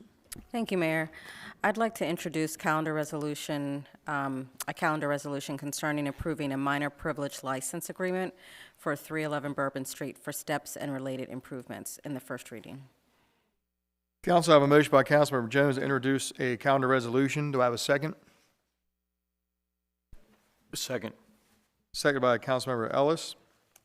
This is a motion to introduce a calendar resolution. Any questions or comments on the introduction? All those in favor say aye. Aye. Aye. All opposed say nay. Motion to introduce calendar resolution carries 6-0 in affirmative. This will be calendar resolution 2026-10, 2026-10. A resolution by the Mayor and City Council of Havre de Grace, Maryland, adopted pursuant to Section 33 and 34 of the Havre de Grace City Charter and the City Code of Chapter 106, approving a minor privilege license agreement for 311 Bourbon Street for steps and related improvements within the city right-of-way. Council have a motion to adopt calendar resolution 2026-10. So moved. Second. I have a motion by Councilmember Jones, a second by Councilmember Clark. Questions or comments? I'll do a roll call vote. Councilmember Glenn? You know what, I didn't speak up in time, I apologize. I'm sorry, did you want to comment, Councilmember Booker? Yes, All right, yes, go I'd ahead. like to. Go ahead. Yeah, I apologize. So I'm understanding that this was actually installed before there was even, well, they started to do the work before they was even permitted and then went back and did a stop work, is that correct? A stop work on it. So this minor privilege, we're saying that they can install this with no lease agreement, hence the minor privilege, and to the tune of 68 square foot. Is that impeding on city easement? I'd like to direct my question to the director of planning, if I could. Yes, good evening. The steps will encroach into the city right-of-way. And we're really saying yes, that we're okay with the encroachment without a lease agreement? Yes, the minor privileges ordinance and licenses that was approved by the council a few months ago, that takes the place of a separate license agreement for each property. It's going to be easier to keep track of these as we go forward. They'll be listed as on the tax record that this is an encroachment that's been approved by the city. It will help the citizens also because then it'll be a public record of the city agreeing to it. So it's all going to be located in public records. Is that capped at a certain, I don't recall with it. I do recall the ordinance. I don't recall if there was a cap on the amount. I think it's a $150 fee, but maybe Jeff The square footage. Oh, no, it's a per project basis. It's reviewed on a per project basis. Okay. Typically ingress and egress issues, because they serve a public purpose for emergency services, they're looked at a little differently than, other types. Porch encroachments might be a little different, but usually stairs and things like that are easier for review purposes. Thank you, ma'am. I appreciate the clarity on that. And then this is not an approval for the structure, for the safety and all. This is simply the minor privilege license agreement. That's what this covers, right? So then follow on, we'll be looking at safety, structure. Yes, they have submitted a building permit, and it will have to meet all the requirements of the building code. And that's up to snuff?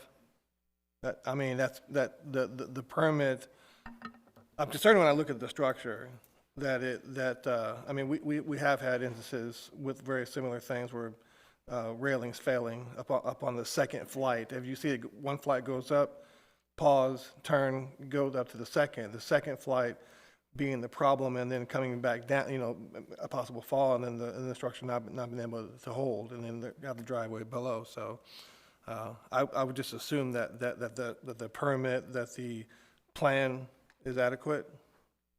We haven't proceeded with the review until they actually receive this approval. But once they do, we'll review it, and it will be inspected, and we'll ensure it meets the building code requirements. Okay. And then as a member of thank you for that, Director, I appreciate it. And then as a member of the historic preservation too, I kind of wanted it to match, we're talking about Bourbon Street, right? So right down the road, we got Harmerstown coming in, a new modern organization, modern structure, fantastic. And what I don't want is like bare wood out there. That's not covered and treated and so forth. So I don't want it to look like it's someone's back deck right there on Front Street. So, but I do understand that the intention of this calendar resolution is just to approve the minor privilege license agreement, correct? That's correct. Okay, thank you. No further questions. Any other questions or comments? We're going to do a roll call vote on calendar resolution 2026-10. Councilmember Glenn. Yes. Councilmember Clark. Yes. Councilmember Ellis. Yes. Councilmember Jones. Yes. Councilmember Booker. Yes. Council President. No. By roll call vote of 5-1 in the affirmative, City Calendar Resolution 2026-10 is approved. Item B, Councilmember Ellis. Yes, I move to introduce a calendar resolution concerning approving an access and license agreement with Constellation Energy Generation LLC for use of city property.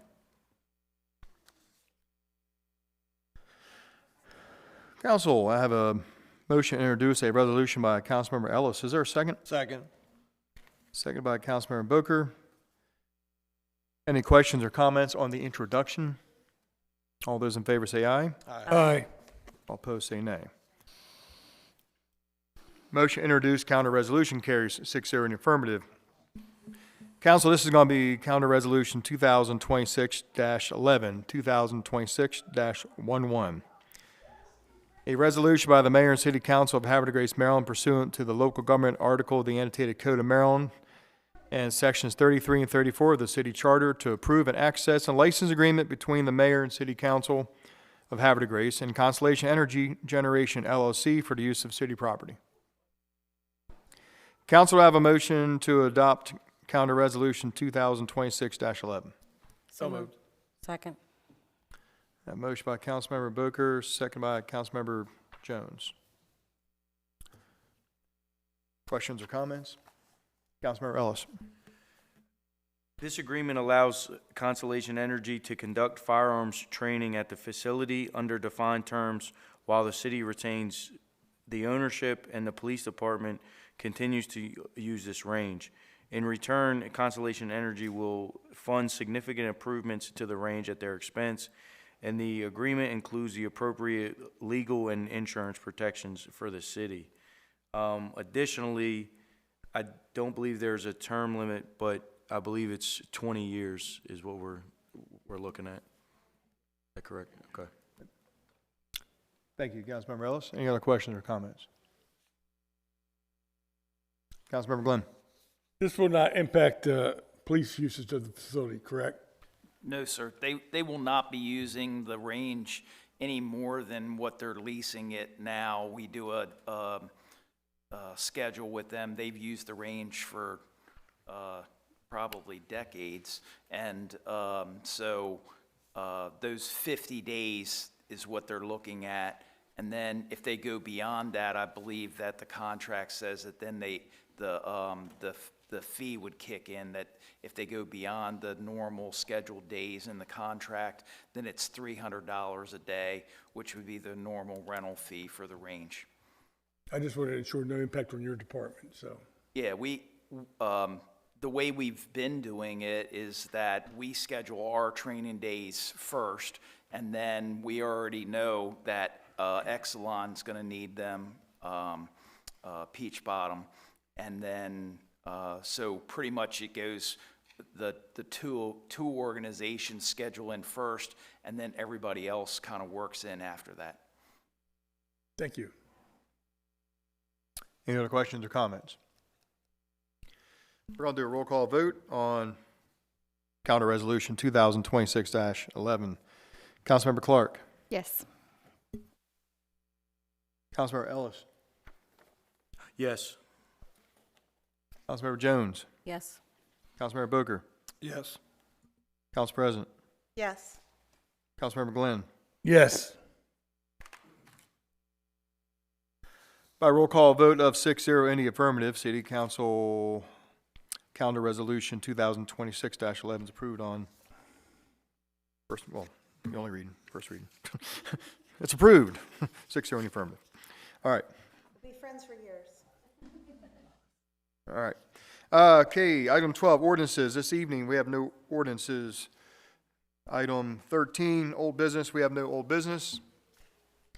And that takes us to new business special events. Dr. Ritchie. Thank you, Mayor. Council, for your consideration this evening, you have two special events.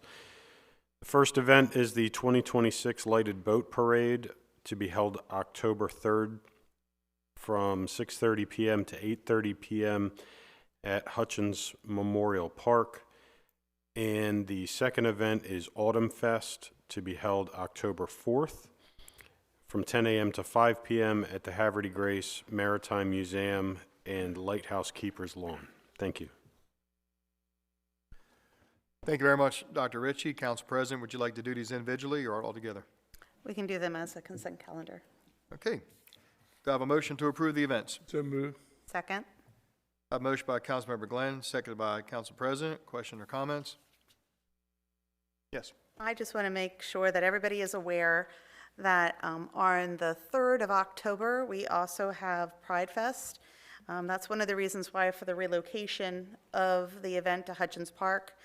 So it will be definitely a celebratory time in Havre de Grace that day. Thank you. Thank you very much, Council President. Any other questions or comments? All those in favor say aye. Aye. All opposed say nay. Special events listed by Dr. Ritchie are approved 6-0 in the affirmative. We're going to go to item 15, Director's Report, and we're going to go right back to Dr. Chris Ritchie, Director of Administration. Good evening.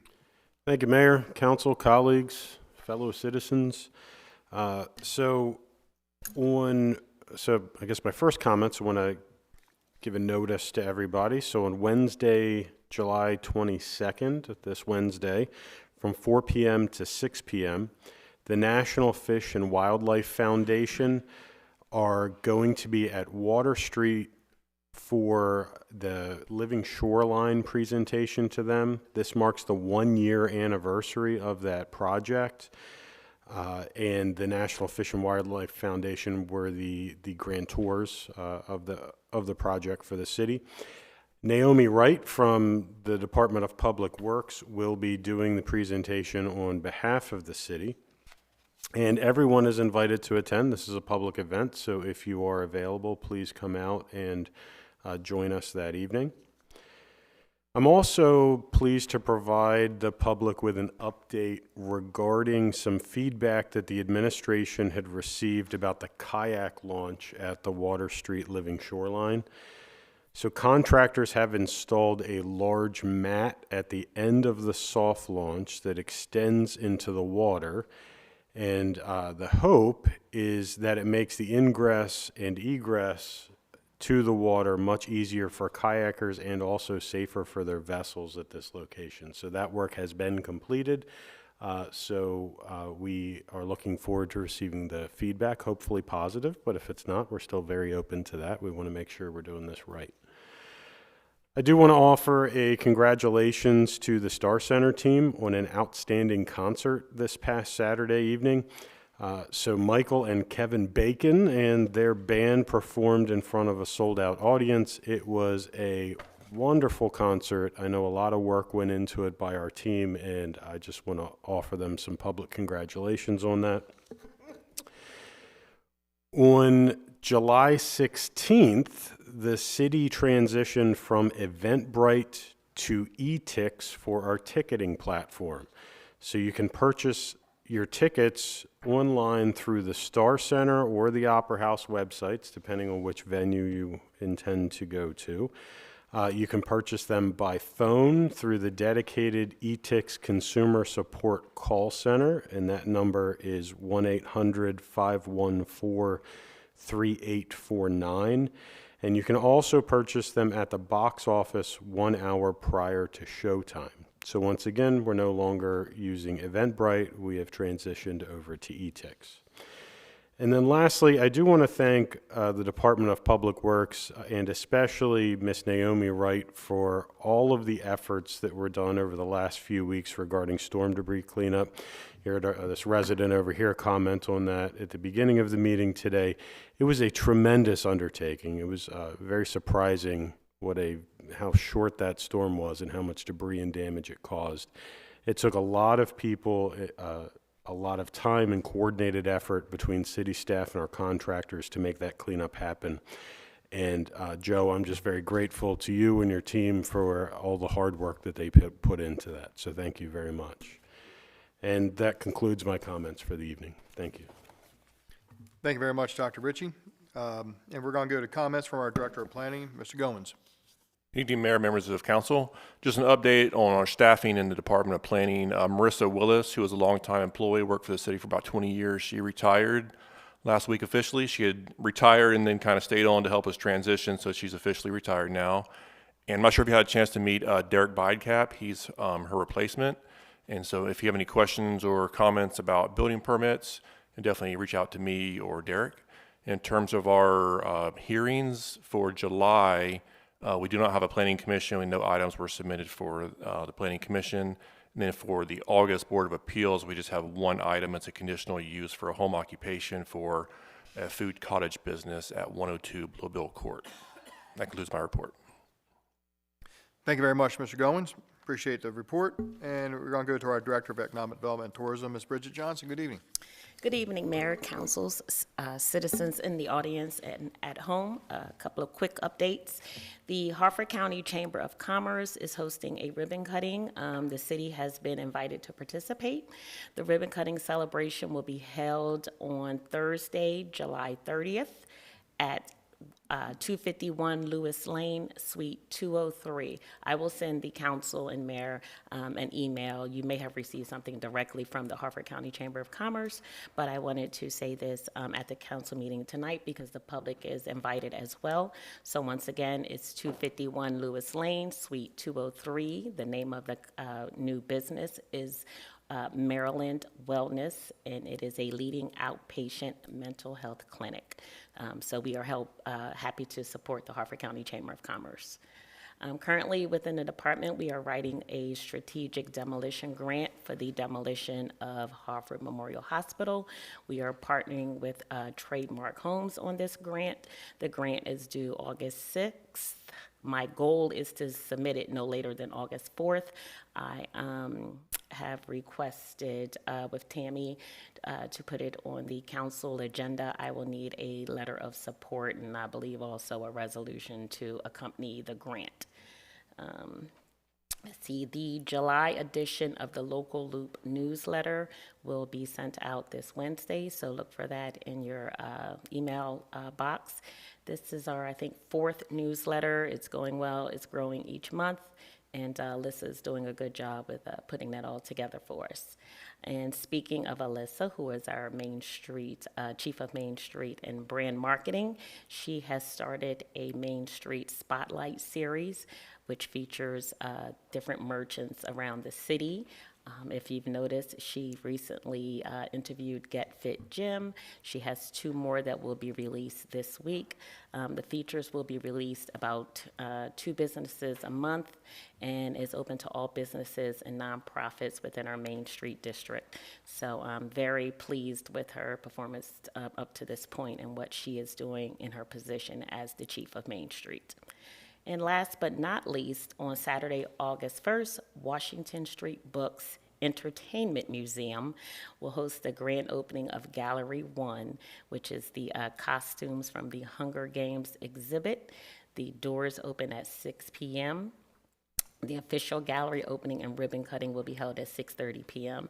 This is also open to the public, and John asked that we share this information. So again, that's on August 1st. Doors open 6 p.m., ribbon cutting at 6:30 p.m. Okay, and that concludes my report, Mayor. Excellent. Thank you very much for the update, Ms. Johnson. We appreciate it. You're welcome. We're going to go to a report from our Director of Public Works, Mr. Joe Conaway. Mr. Mayor, Council, colleagues, and guests, DPW cleanup from the July 4th storm ended this past Friday. But that being said, if the slight chance we missed any piles of tree debris from our residents, please contact me directly, and I'll schedule to have that picked up ASAP. The disconnection of the water and sewer mains and services at the old hospital property is now 50% complete. We have 1 4-inch line tomorrow, and we got to do a little search for the last sewer line. Don't have any records of it, so we have to search a little bit. Yeah, exactly. And I'm currently working on the bid quantity sheets for the fiscal year 27 capital paving and sidewalk projects. I should have that completed probably the end of next week, and then I will forward that to procurement for Michelle to complete the RFP process, and that concludes my report. Thank you very much, Mr. Conaway. Comments from the Chief Police, Chief Kress. Good evening, Mayor, Council, citizens. Just one thing of note. So last week, we had a great week with 16 campers from our safety camp. So these are elementary school age children, and they had a great week learning about all different kinds of aspects of public safety. We had the hose company, ambulance corps, Coast Guard, Amtrak, obviously the Havre Grace Police Department. This would not have happened without Sergeant Petts and SRO Savage, SRO Clark. They were amazing. We had Angela Wershing, our CSI tech, and Ariel there the entire week. We had 5 teen volunteers. They gave up a week of their summer vacation, and apparently they have completed their community service work with the 1 week that they spent with us, and did what their requirement was plus some hours. And so we had great kids, and a great time was had by all. Thank you for the support of the council and the mayor at graduation. So thank you. Thank you very much, Chief. Appreciate the comments. Now we're going to go to comments from our council members, and we're going to start with comments from Councilmember Clark. Good evening, Mayor, council members, citizens here and at home. I was honored to witness the Havre Grace Police Department Safety Camp ceremony. Obviously, I got to learn around my dinner table about some of the things that they got to do. The kids got to learn how to call 911, they got to deal with animal control. They had some really cool canine demonstrations that I understand. So that was very fun for a lot of the kids here. I know it was something they've done in the past, and they're looking to bring it back in full force. So huge kudos to the police department for that. I think it was definitely well received and very exciting. I know it was talked about heavily in my house. I also want to give a huge thank you to Chris and the team, you and the rest of the council members that have contributed to Greenway Farms traffic light and interested in helping with that. We had a meeting today on that, and I think it went very well, and we have a good way forward. So that's exciting for me to see some progress in that. And then coming up this week, the Luckiest Light and the hose company are coming together for a community as a community to discuss how to support individuals with intellectual and developmental disabilities. They are doing a paint together. This is the second time they've done this, so huge shout out to the Luckiest Light for bringing disability awareness for some of our first responders and teaching them how to work with that. So that's all I have. Thank you. Thank you very much, Councilmember Clark. And comments from Councilmember Glenn. Thank you, Mr. Mayor and fellow council members. I attended my first Tourism Advisory Board meeting, and in this meeting it was determined that we need to initiate changes to update the current ordinance since Visit Hartford Incorporated is no longer in operation. I'm working the issue with the members of the city staff, and I'm excited to be a member of the Tourism Advisory Board. The Street and Traffic Safety Advisory Board meeting is due to meet on July 28th at 6 p.m. at City Hall. And I send my special thanks to my fellow council members for approving the reappointment of Cheryl Coleman. Kudos to the Arts Commission for another great concert in the park on Friday night. I recently attended the graduation for our summer safety campers. Special thanks go out to the school resource officers and all the dedicated volunteers for the fun-filled and educational week. And I must say, the one thing that I asked all the kids, I said, who's coming back next year? And every single hand went up. So that just shows you it was a great event. I recently learned that due to COVID and the loss of some of our police officers, that we're down to 2 school resource officers. When the recruits graduate at the end of August and finish their field training, which will happen probably in the November 2026 timeframe, we will add a 3rd SRO to the mix. But it's my hope to eventually get back to the 4 SROs in order to protect our most valuable resource, and that's our kids. But thanks to Chief Kraus, for your insight and bring me up to speed on the whole situation. I'm continuing to work with Jacob Bennett in an attempt to improve the gateway into Havre Grace. He's due to try to get back to me probably in the next 2 weeks. And last but not least, as a proud graduate of Havre Grace High School, from time to time I like to showcase a Havre Grace High School graduate. And tonight I want to showcase an individual by the name of Jimmy Shane. Jimmy Shane graduated in 2003. His mom and dad are Stu and Robin Shane, longtime residents of Havre Grace. And Jimmy grew up with the family racing hydroplanes. He's a hydroplane racer, and when he graduated from high school, we went on to, race professionally. And he's been known for his impressive career in racing. And finally, Jimmy decided to hang up the racing shoes, and he was no longer racing. But then, on opening day of Little League, I saw Jimmy, and he came up to me and says, "Hey, Coach Dave," he goes, "they got me out of retirement." He says, "I'm going to race again."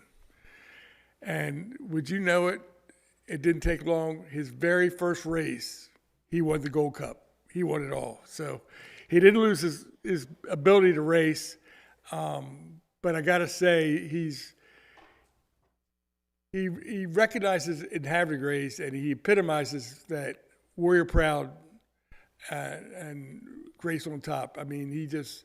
He put Havre Grace on the map. And so to Jimmy and his parents, I'm going to say thanks, congratulations, and you make me feel proud. And that's all I have, Mr. Mayor. Thank you very much for the comments, Councilmember Glenn, and good evening, Councilmember Booker. Thank you, Mayor, directors, citizens with us.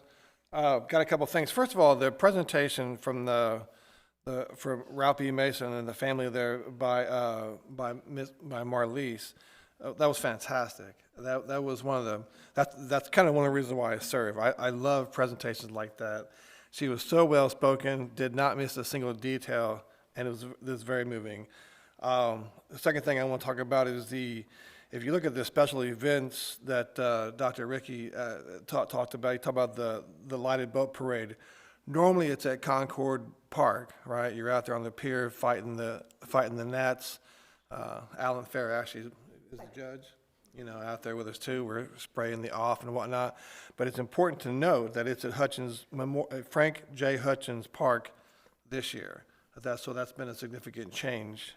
Just kind of want to reiterate that to the citizens. And come on out there and bring your bug spray, because Council President Casey will tell you that it's buggy out there, right?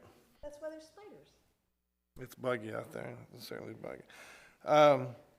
I did notice that there was some ground broken on Otsego for a bus stop, right?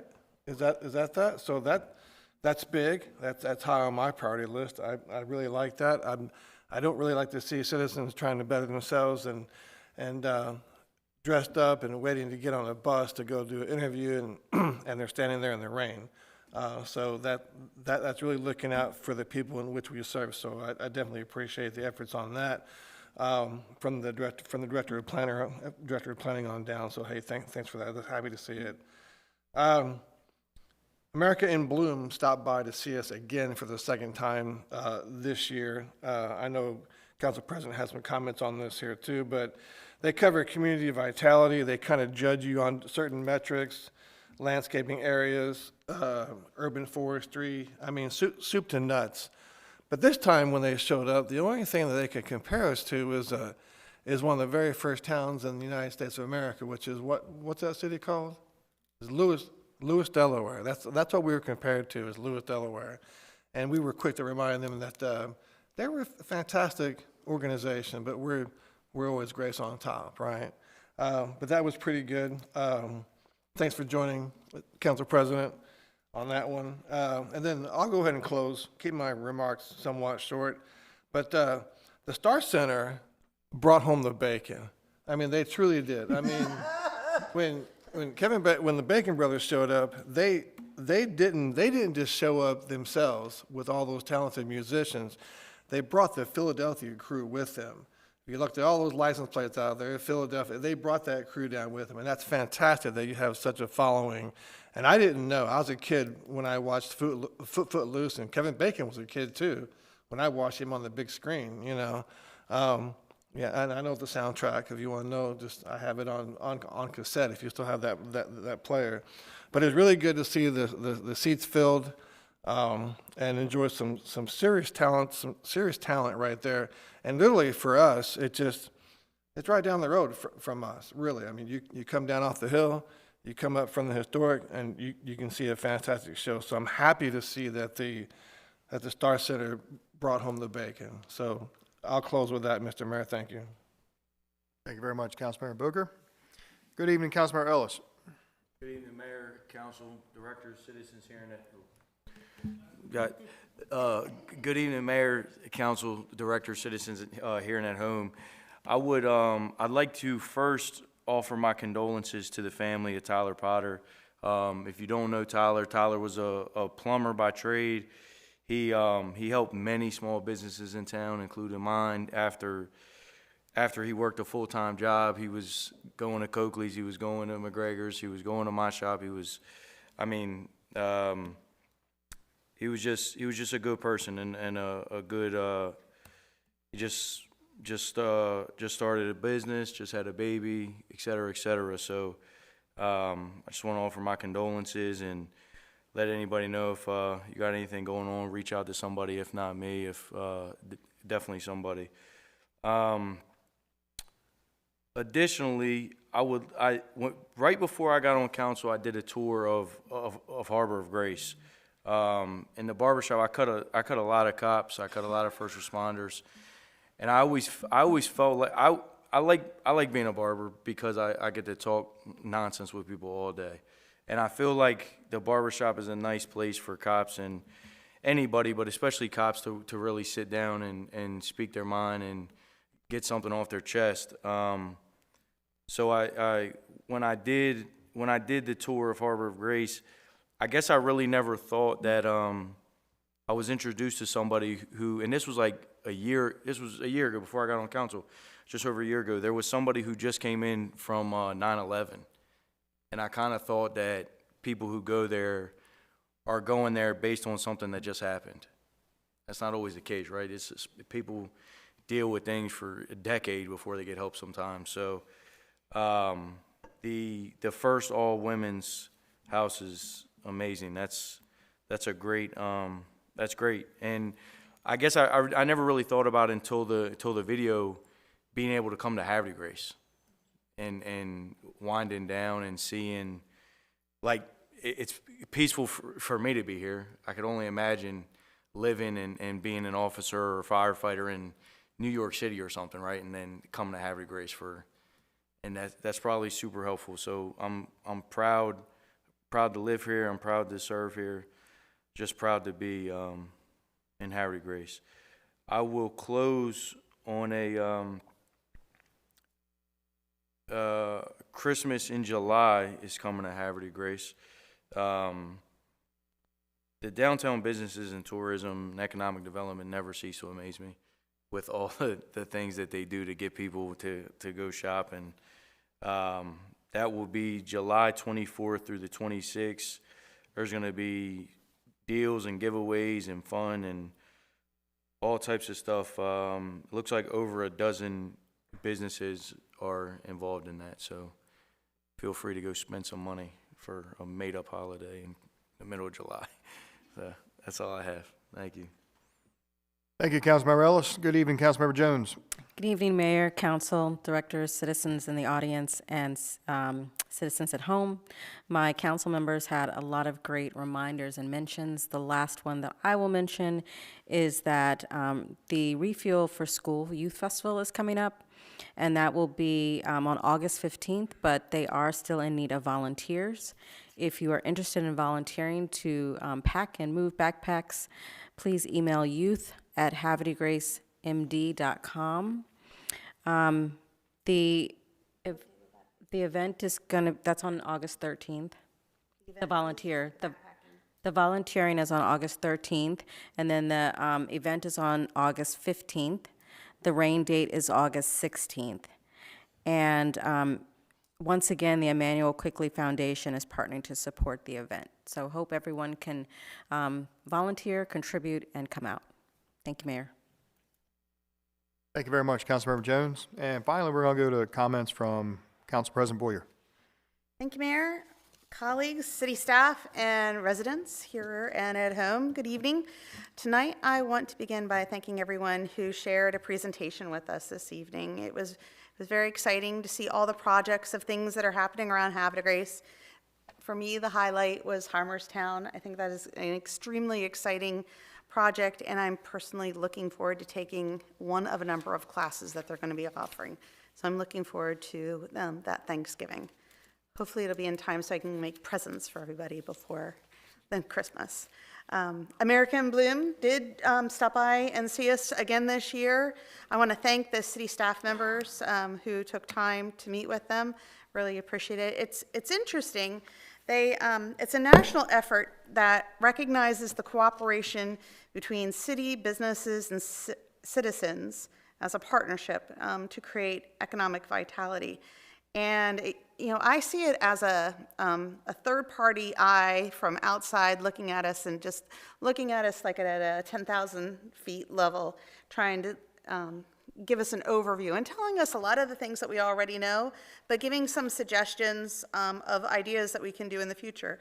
Last year, they gave us this report. It's a 37 pretty detailed page report, and it had several ideas that either were brought up by the American Bloom group, Havre de Grace and Bloom group, like the pots you see downtown, but then there were other things that we just naturally did that are in here. So it shows that we are in alignment with great things moving forward, but there are ideas of other things to come. So I'm really looking forward to their feedback and to see their ideas based on what going around the whole United States and seeing what other similar towns have done and to bring it back to us. I think it's valuable for that purpose. In regards to Christmas in July, I used to be a camp counselor, and I was the arts and crafts director at a small camp on the Eastern Shore called Camp Wright. And every year we celebrated Christmas in July with Santa Claus and everything. It was the best week of the whole summer, except as the arts and crafts director, I had to help everybody in camp make a present for somebody in camp. And it was overwhelming, and I ended up by the end of the session outlawing glitter and anything with tempera paint, because I was just everything I touched had glitter and tempera paint on it. So I think it's an exciting time. I'm really looking forward to celebrating because it just has a special place in my heart. As many of you know, I am on the Harford County Planning and Advisory Board, and working with Harford County Department of Planning, we have begun the public input phase for the next master plan. Just like the recent Havre de Grace Comprehensive Plan, this document will be a roadmap that will guide decisions within the county for the next 10 to 20 years. It touches everything around us, from land use, public facilities, economic development, natural resources, transportation, and public health. It's a pretty all-encompassing plan. The public engagement period is now open through February of 2027, with the draft plan expected in November of 2027. It is especially important for us in Havre de Grace because the county planning decisions influence how our region grows, how we protect our natural resources, how traffic flows in and out of our city, how the development around us affects our quality of life. I even think about how it impacts our schools. If we want to have Havre de Grace's voice reflected in this county's long-term vision, it is our responsibility to participate now. I know we generally, in our town, we don't participate a lot with other things countywide, but this is one of the places where it's kind of important for us to get involved. The first step is very easy. You need to go to harfordforward.com and take a 5-minute survey. Pretty simple. Another opportunity will be on August 15th, when Harford County Planning and Zoning will be at our farmers market. I ask that you please stop by, talk with them, share what's important to you, share what you want to see around our community and what you don't want to see around our community. Our community has a very strong voice. We have lots of opinions, we have lots of great ideas, and we have lots of ways of getting things done. So this is a chance to make sure that we're heard. As always, I want to tell the council that I'm very grateful for your trust and hard work, and remain committed to working together with transparency and respect, with the simple truth that guides our work, that together we serve. Thank you. Thank you very much, Council President. And we're going to go to item 17, business from Mayor Martin. And Mayor Martin has no comments this evening. So we're going to go right to adjournment and have a motion to adjourn. So moved. Second. Motion by Council President, seconded by Councilmember Clark. All those in favor say aye. Aye. All opposed say nay. Motion to adjourn approved, 6-0 in the affirmative. Time is now 9:06 p.m. Thank you very much, everybody, and we'll see you in a couple weeks. Be safe.